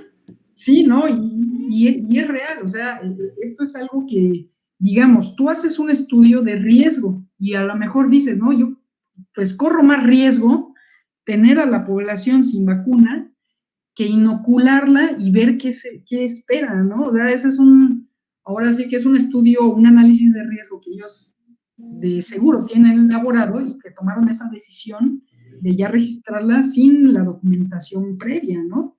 que en este caso los que avalan es la OMS, y la OMS hasta el momento no ha avalado la vacuna rusa. Entonces sí hay que tener esa consideración, porque muchas veces dejamos de lado lo ético, lo científico, y nos vamos a lo económico o político. Entonces ya son cuestiones de otra cosa, pero si no hay que tomarlo en cuenta. Entonces, en este caso de la vacuna, ahorita, como bien saben, nosotros entramos dentro del grupo de países donde se van a realizar las pruebas. Y como es una prueba que se va a realizar, pues ahora sí que el beneficio del posible riesgo que puede tener la población es de que vamos a tener el acceso más rápido. Que entonces yo creo que pues, es una decisión, ¿no? Es una decisión que toman las autoridades. En este caso, pues ellos ya sabrán qué datos tienen como para fundamentar este tipo de decisiones. Pero, a ver, permítanme tantito.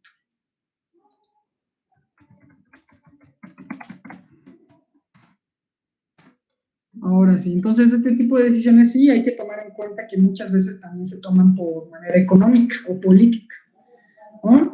Sí, esto lo vamos a estar viendo porque en la vacuna que hizo la empresa Moderna en Estados Unidos, esta vacuna y en el paper que salió hace como un mes más o menos, están reportando que más del 50% de los pacientes presentaron reacciones adversas a la vacuna, o que son ESAVI, ¿no? Que es una reacción supuestamente atribuible a la inmunización.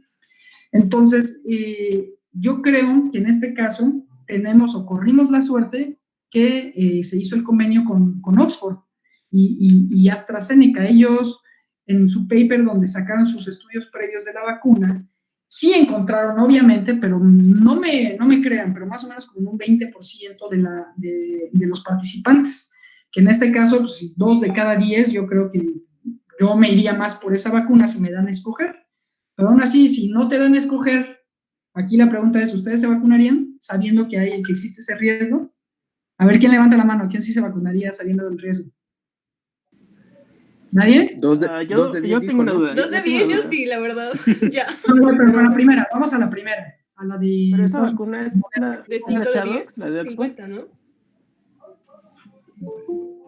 ¿Sí se unirían o no? Probablemente. Sí. Sí, probablemente. Sí, jalo con Diego, vamos. ¿Perdón? Pero ¿cuál es la vacuna? Sí. ¿Es la Chadox? ¿La de el adenovirus con proteína S reactiva? ¿O cuál es? Perdón, otra vez llegó, perdón. Ahora sí. ¿Cuál es la vacuna? ¿La de Chadox? ¿La del adenovirus?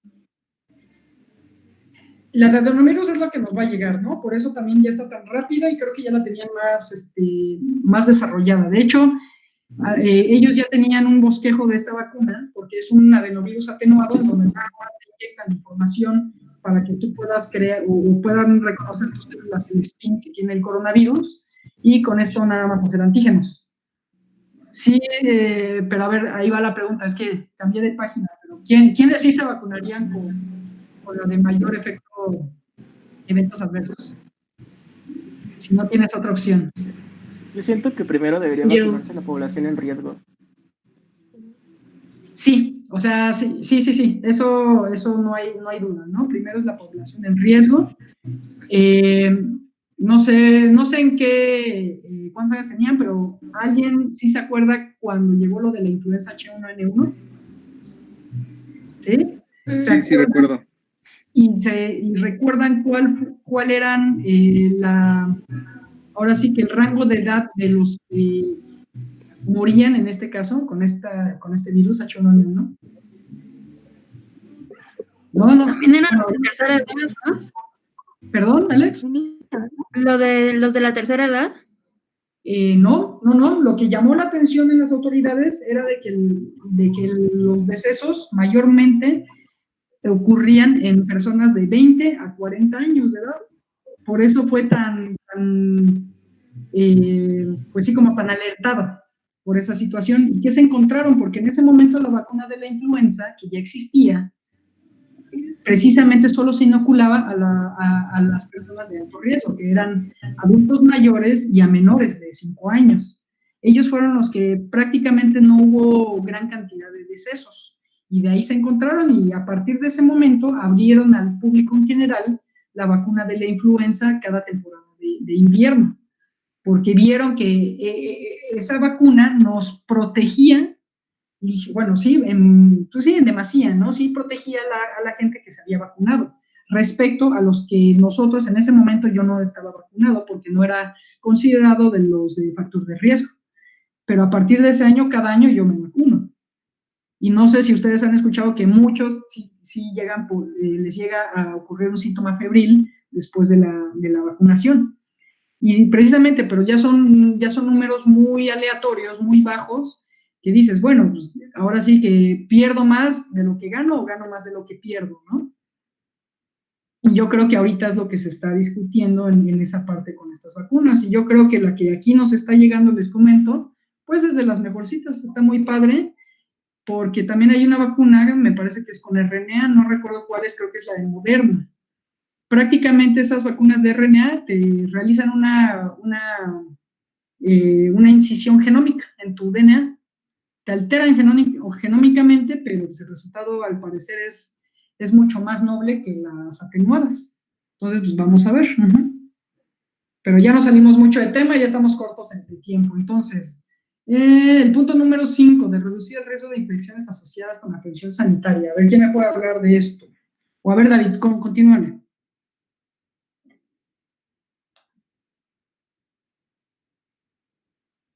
Estás muteado.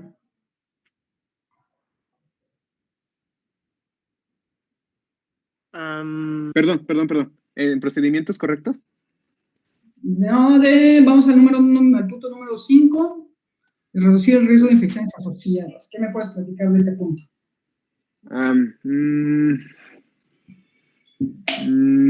Bueno, pues prácticamente lo que sucede en todos los hospitales. Por ejemplo, nosotros nos piden que hagamos los 5 pasos de higiene antes y después de un paciente, al momento de tener contacto. No sé si para allá se refiere a eso. Sí.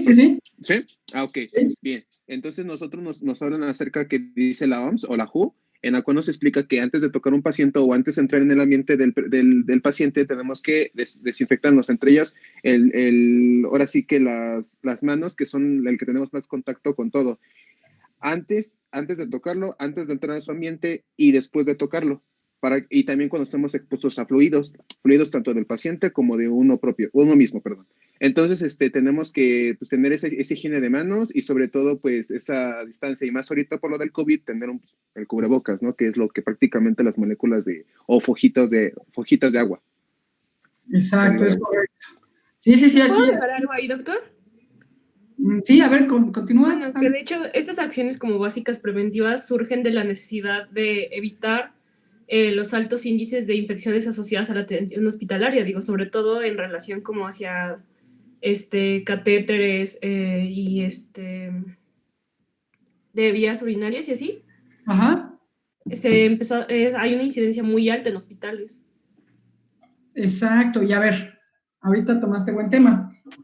¿Qué pasa? O ustedes creen que ocurra mayor riesgo, ¿no? Una infección por X microorganismo dentro del hospital o una infección por X microorganismo fuera del hospital. Dentro del hospital. Dentro. Bueno, porque son más resistentes. Exacto. A ver, ¿quién está hablando? Por ahí levante su manita. Jania. O Alo. A ver, Jania. Ahora sí, coméntanos. Porque suelen ser más resistentes, como algunas bacterias, y como están siendo tratadas en el hospital, la higiene de los hospitales suele ser, pues con químicos, podría ser más fuertes para la limpieza adecuada. Exacto. Y a ver, Alondra, seguimos contigo. En este caso, y bien lo dijo Jania, ¿no? Son otros microorganismos que son más resistentes. ¿Cómo influyen los médicos o ustedes como clínicos en esta resistencia? ¿Por qué creen que se realiza esta resistencia dentro Bueno, puede ser por una mala higiene, o sea, en general las medidas básicas de lavado de manos y el mantenimiento de los materiales estériles. Ok, bueno, ahí lo que ahorita nos está diciendo a lo mejor es la transmisión, ¿no? O sea, de cómo se transmite. Si no tengo higiene En cuanto a la explora- resistencia, puede ser una mala terapéutica farmacológica. Exactamente, a eso iba. Ahora sí me agarraste. Entonces, ahí ustedes, como clínicos, ¿cómo pueden colaborar para que ya no se incremente esta resistencia? Porque yo ahorita en laboratorio, digamos, el día de ayer estuvimos realizando la proyección para el siguiente año de todos los insumos que vamos a pedir de farmacia, pero ¿qué creen? Que los antimicrobianos o el antimicrobiano que más se consume aquí es una ceftriaxona, seguido de un imipenem y de un memepenem. Entonces, ¿por qué creen que esos sean los más utilizados aquí? ¿Y cómo contribuye que este uso indiscriminado nos aumente nos aumente la resistencia antimicrobiana? A ver, Ivana. Pues, en primera, porque, bueno, algunos pacientes, y me ha tocado ver incluso con familiares, que se sienten mal y son los medicamentos que tienen a mayor alcance y no son tan costosos. Entonces, bueno, por decir, no sé, me siento mal, me duele la garganta, tengo infección. Ellos mismos, ellos solitos se diagnostican y se lo toman. Y también como médicos siento que también nosotros tenemos parte de culpa porque a veces no podemos hacer o no se hacen los diagnósticos correctos y mandas esta terapéutica y pues eso influye bastante en la evolución del paciente y en cómo pues se va a desarrollar la resistencia de los microorganismos ante estos medicamentos u otros medicamentos. Exacto, Ivana. De hecho, eso era lo que nos encontramos en el ejercicio que hicimos en esta semana, porque estuvimos evaluando, porque sí, aquí en el hospital y en todos los hospitales yo creo que es el mismo problema que tenemos, ¿no? Hay una alta incidencia del uso de este tipo de antimicrobianos que ya son de amplio espectro, de tercera a cuarta generación, y no hacemos uso de nuestros primeros perfiles, ¿no? Entonces, a ver, Su Vega por ahí. ¿Qué deberíamos de hacer previo a la administración de un antimicrobiano ya de segunda, tercera generación? Porque recuerden, si te llega un paciente con ya ciertos síntomas, podemos realizar el tratamiento empírico, y eso es válido, porque hay que confiar en la experiencia que ustedes tienen como médicos, pero inician con un tratamiento empírico. ¿Cuál sería el siguiente paso para ya poder dar un imipenem, una ceftriaxona? A ver, Su. Pues es que aparte de la sintomatología, podríamos hacer pruebas de laboratorio, ¿no? Pero no siempre se tiene el alcance. Digamos, por ejemplo, tú vas a un médico de similares y pues no tiene laboratorio. Exacto. Exactamente, Su. De hecho, eso es lo que, bueno, ¿cómo nos marca la guía? Deben de iniciar, sí, tratamiento empírico, porque no nos podemos esperar las 72 horas en lo que obtenemos el estudio microbiológico y los resultados para ver tus sensibilidades, ¿no? O tu cuadro de antimicrobianos, sensibilidades o resistencias, cualquiera de los dos. Ok, pero a ver, ¿qué pasa si yo le estoy administrando a un paciente y al paso de unos 4 o 5 días no veo mejoría? A ver, por aquí, vamos a ver, ¿quién está? Gabriela.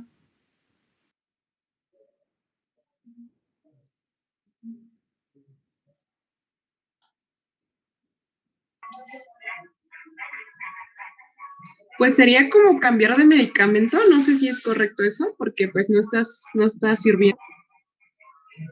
Exacto.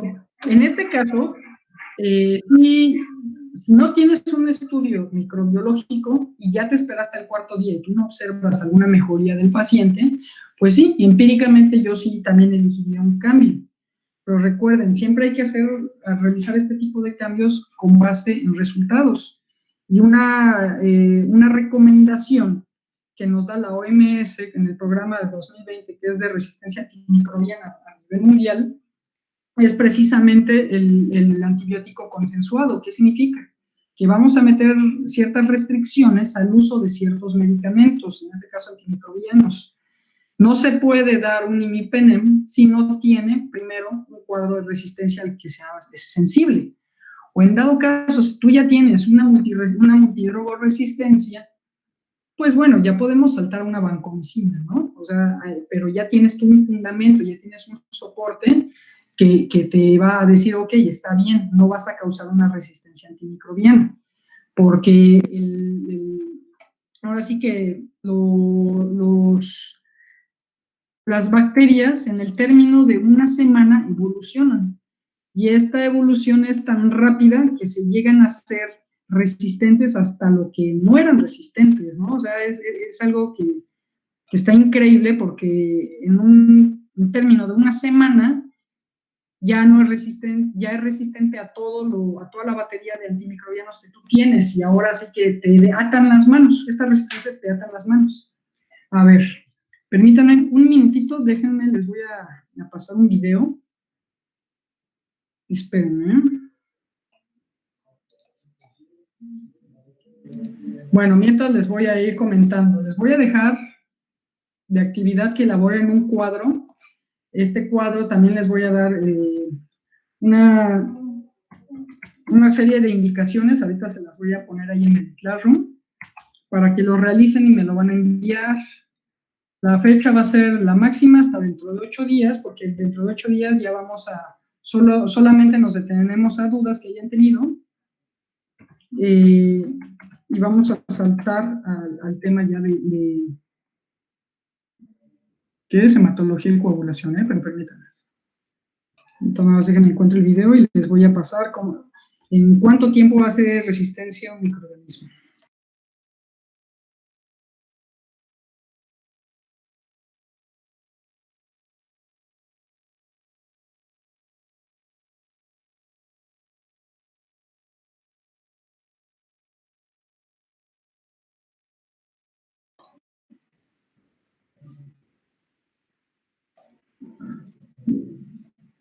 A ver, nada, sino que abre, permítame.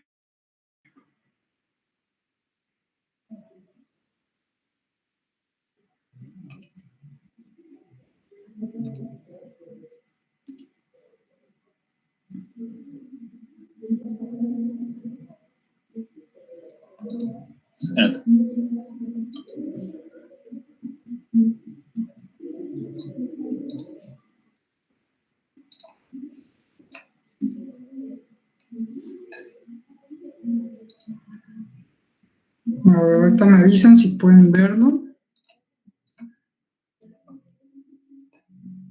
A ver, ¿por ahí ya lo pueden ver? ¿Ya se ve la pantalla? Sí, ya podemos ver. Sí, ya se puede ver. The building was basically a petri dish, except that it's 2 feet by 4 feet. And the way we set it up is that there are 9 bands, and at the base of each of these bands, we put a normal petri dish thick agar with different amounts of antibiotic. On the outside, there's no antibiotic. Just in from that, there's barely more than the E. coli can survive. Inside of that, there's 10 times as much, 100 times, and then finally the middle band has 1,000 times as much. Bueno, ahí este gel es un medio donde se va a inocular en los extremos donde está el número 0, ahí se va a dar la inoculación, ¿no? Inoculación, perdón. En la parte donde está 1 está una dosis normal, una dosis terapéutica. Después de esta parte 1 donde está 10 veces la dosis terapéutica. Al siguiente está 100 y en la parte en medio está 1000 veces la dosis terapéutica. Entonces, en este video van a inocular una Escherichia coli, y en el transcurso de una semana vean lo que pasa. And then across the top of it, pour some thin agar that bacteria can move around it. The background is black because there's ink in it, and the bacteria appear as white. Esto es a tiempo real. You see they spread in the area where there's no antibiotic up until the point they can no longer survive. Then a mutant appears on the right. It's resistant to the antibiotic. Ya vieron estas manchitas que están saliendo. Esto son esas familias que lograron evolucionar. Todo esto es en 15 días, hay que tomar en 11 días, perdón. Entonces, en el transcurso, aquí ha de ser como el segundo o tercer día, ya evolucionó aquí una gran familia, ya creó mucha resistencia. Aquí hay unas pequeñas que todavía no alcanzan, les está costando más tiempo, y hay unas que evolucionaron, pero a lo mejor hasta ahí va a llegar el punto de su máxima evolución. Entonces vamos a ver cómo sigue. Threads until it starts to compete with other mutants around it. When these mutants hit the next boundary, they too have to pause and develop new mutations to make it into 10 times as much antibiotic. And then you see. Vean, aquí en esta imagen se alcanza a ver cómo hubo una familia que sí pudo aquí evolucionar, aquí otra, pero cada vez más hay más puntos de evolución. Entonces quiere decir que estas bacterias ya ganaron, ya le están ganando la competencia al antimicrobiano, ya están creando mejores sistemas de resistencia antimicrobiana. ¿Qué sistemas pueden utilizar? A lo mejor alguna otra barrera o a lo mejor alguna molécula dentro de su membrana que desactive este antimicrobiano o que impida el paso a través de los poros nucleares, ¿no? Y vean cómo termina. Repeat this at 100.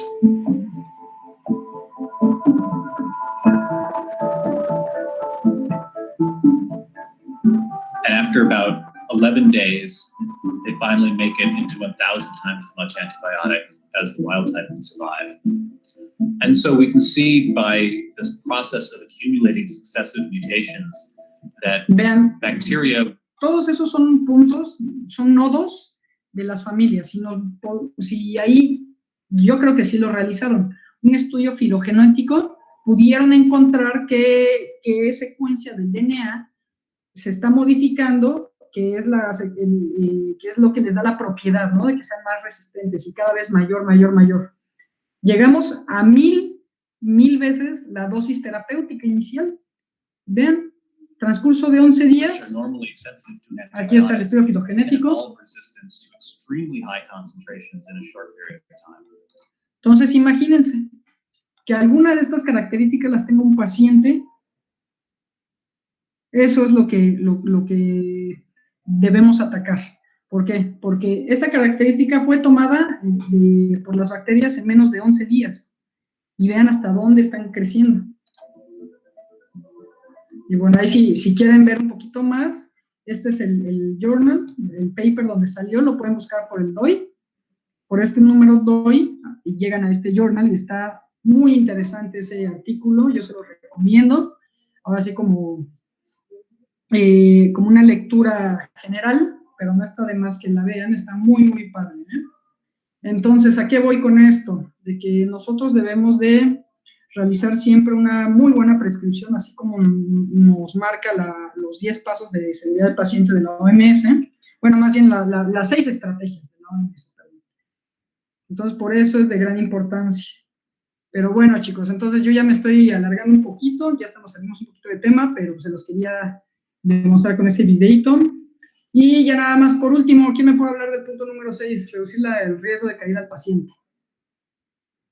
Pues, más que nada, este número 6 nos habla sobre que el 80% de los accidentes en hospitales se pueden derivar por caídas, por lo cual se le evalúa a los pacientes con la escala de Morse, algo así se llama, para ver cuál es la probabilidad de que este paciente sufra una caída. Exacto.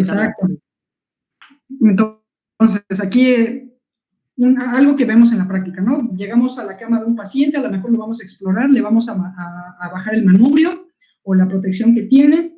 Acabamos de hacer toda la exploración, obviamente previamente ya nos sanitizamos las manos, ya nos pusimos guante, todo, ¿no? Nuestro equipo de protección personal. Y ya, hacemos la intervención. Una vez acabando con el paciente, recuerden, siempre hay que procurar dejarlo en las mejores condiciones, porque a lo mejor el paciente está sedado y en algún movimiento, si bajamos el barandal, puede ocasionar una caída. Entonces, siempre sí estos pasos, ahora sí que sea su Biblia, porque con esto van a ser muy buenas herramientas y ya te lo localiza en 6 puntos principales que debemos evitar, ¿no? O que debemos de cuidar en la atención de un paciente. Entonces, a ver, ya nada más como resumen. Y a ver, vamos a ver quién. Vamos a escoger a ver, a Javier Santos. Englóbame todo lo que vimos en esta clase. Ahora sí que desde que estás enfrente del paciente tratando de resolver la incógnita de qué es lo que causa sus síntomas, hasta el momento que llega con un resultado y tú le vas a dar alguna farmacoterapia. Pues empezaría con la identificación del paciente, ¿no? Toda la comunicación, saber qué es el paciente, saber qué le están prescribiendo o algún procedimiento que le vayan a hacer. Identificar el procedimiento o lo que vayas a hacer, si le vas a recetar o le vas a administrar algún medicamento, a revisar qué medicamento es,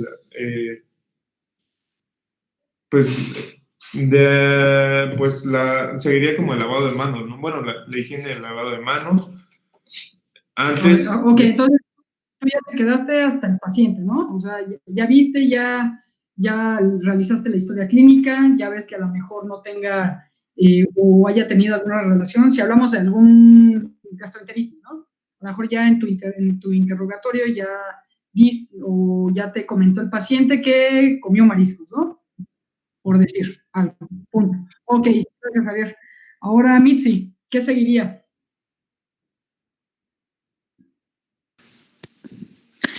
Bueno, seguiría a descartar o afirmar ese diagnóstico.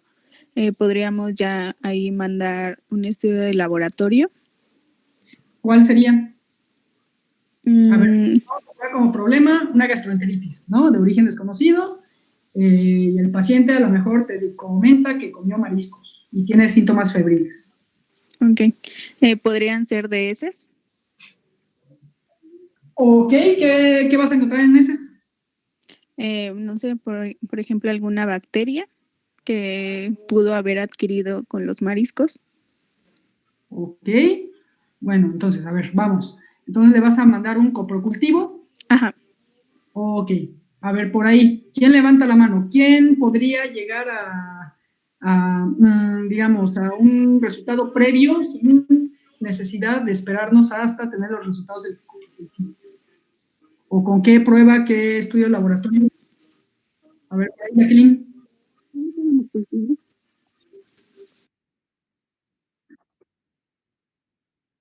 Ok, sí, o sea, te puede decir, ¿no? Tengo dolor estomacal, tengo cefalea, tengo fiebre, he tenido fiebre, pero de ahí tú cómo puedes llegar, y sí, es buena respuesta, un coprocultivo ya para que te dé el microorganismo, ¿no?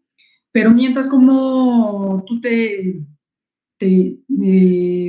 más o menos te localizarías con qué estudio de laboratorio para saber cuál sería el siguiente paso. Hay un estudio de laboratorio que nos daría un aproximado de qué podría ser. ¿Podría ser una biometría o una química sanguínea? Sí, bueno, en este caso sería una biometría hemática. Recuerden, ahí los leucocitos, en general si los describimos, los linfocitos, los monocitos, ¿qué otro? A ver, neutrófilos. Eosinófilos, a ver. Eosinófilos, basófilos. ¿Cuál de todos? Ajá, no, continúa, Jackie.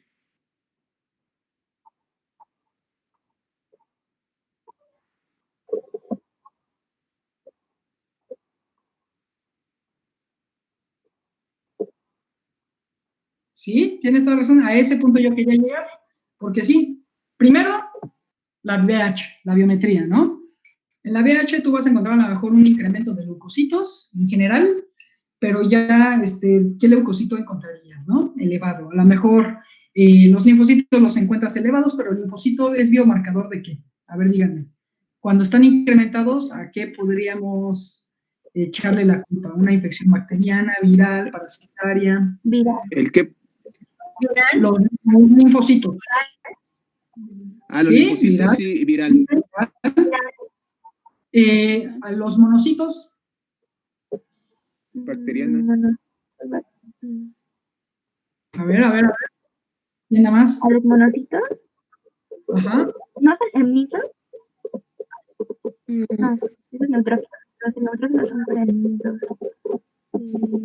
Bacteria. A ver, continúa. ¿Alergias? Los neutrófilos no son de la inflamación, creo. Sí, No, pero neutrófilos son para alimentos. Perdón, a ver, ¿quién está hablando? Perdón, ahí, levanta la manita. Yo tampoco ya sé.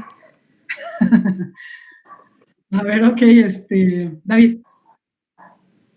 Disculpe, que si no eran de alergias que provoca igual una inflamación. Eosinófilos vas a encontrar elevados cuando tienes un periodo alérgico, ¿sí? Los eosinófilos los vas a encontrar. No sé si han escuchado hablar de la prueba de eosinófilo en moco. Precisamente si el paciente está pasando por un curso, por un periodo alérgico, se le realiza un raspado nada más de las narinas, donde en una laminilla vas a dispersar lo que es el moco, lo vas a teñir y vas a ver en qué porcentaje se encuentra para ver si hay una eosinofilia o no.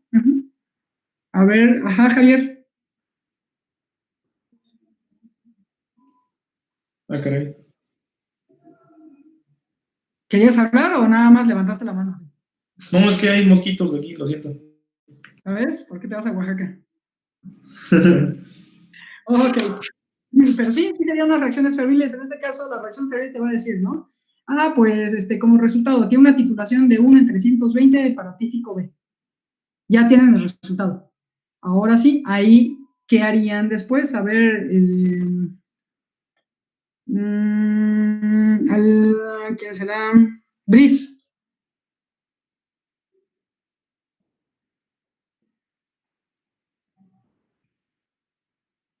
Brice, ¿estás por ahí?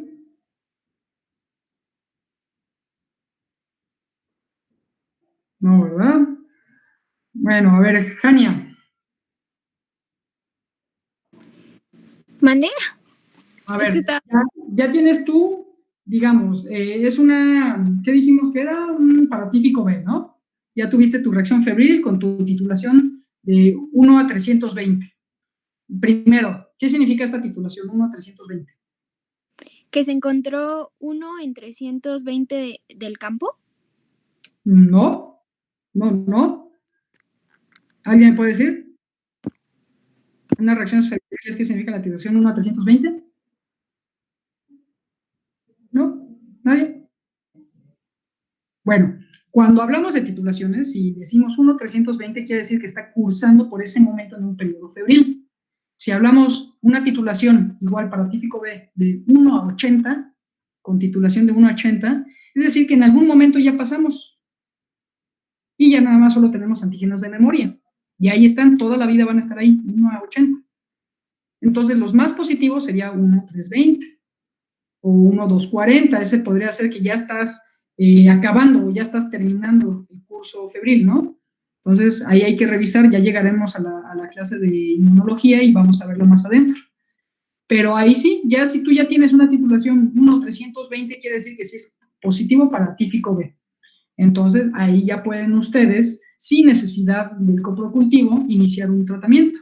A lo mejor también no está de más pedir el coprocultivo nada más para ver la sensibilidad, porque con el coprocultivo tú vas a extraer la bacteria que te esté realizando esto, o si son 2, 3 bacterias, la puedes extraer y puedes determinar las sensibilidades y en este caso cambiar tu esquema antimicrobiano si es necesario. Si hay una buena respuesta, lo puedes seguir así ya para que acabe su esquema antimicrobiano. ¿Sí? Entonces, sí, todos más o menos ya captaron la idea de la importancia que son las fases de laboratorio para resolver las cuestiones clínicas. ¿Sí? ¿Todos? ¿Alguna duda? ¿Comentario? Bueno, entonces les explico. La próxima tarea, es un trabajo que me van a entregar. Aquí se los voy a dejar con las instrucciones en Google Classroom. Quiero un diagrama de flujo. ¿Sí saben utilizar el diagrama de flujo? ¿Sí lo conocen? ¿Sí? Todos. Sí, doctor. Perfecto. Este tipo de diagramas, cuando se van ustedes a una guía de práctica clínica, es lo que van a encontrar. Entonces hay que ir manejando este tipo de diagramas o de mapas porque es la información súper resumida y con pasos, con intersecciones, ¿no? ¿Qué pasa si está positivo aquí o si está negativo y ya tomas el camino distinto? Entonces, yo lo quiero que lo elaboren así, les voy a dejar los documentos para que lo puedan elaborar con las reglas que deben elaborarlo y les voy a dejar una base que es el Departamento de Ingeniería de la UNAM. Ellos son buenísimos y dejaron y realizaron más bien documentos para la elaboración de estos. Entonces se los voy a dejar, la fecha de entrega va a ser dentro de 8 días. También les voy a dejar ahí los artículos para comenzar el tema de biometría hemática. Sí es un poco largo, yo creo que lo vemos en las próximas 2 sesiones. Y ya terminamos con el área de coagulación, ¿ok? ¿Alguna duda? ¿Ya nada? ¿Todo claro? Perfecto, bueno, que tengan bonito fin de semana. No. Y pues, el que vea la Champions, hoy va a estar muy bueno. Está a punto de pensar. Doctor, tengo una duda. ¿El Dime. diagrama de flujo nos va a decir Perdón, ¿otra vez? lo del diagrama de flujo es sobre algún tema en específico? Sí, va a ser para que ustedes engloben todo lo que son las fases de laboratorio, con los procesos de laboratorio y las normas de laboratorio. O sea, va a ir desde que ustedes están tratando de resolver la incógnita del paciente hasta que reciben el resultado del paciente, paso por paso detallado. ¿Va? Okay. Desde la elaboración de la solicitud, a lo mejor vas a poner un nombre, ¿no?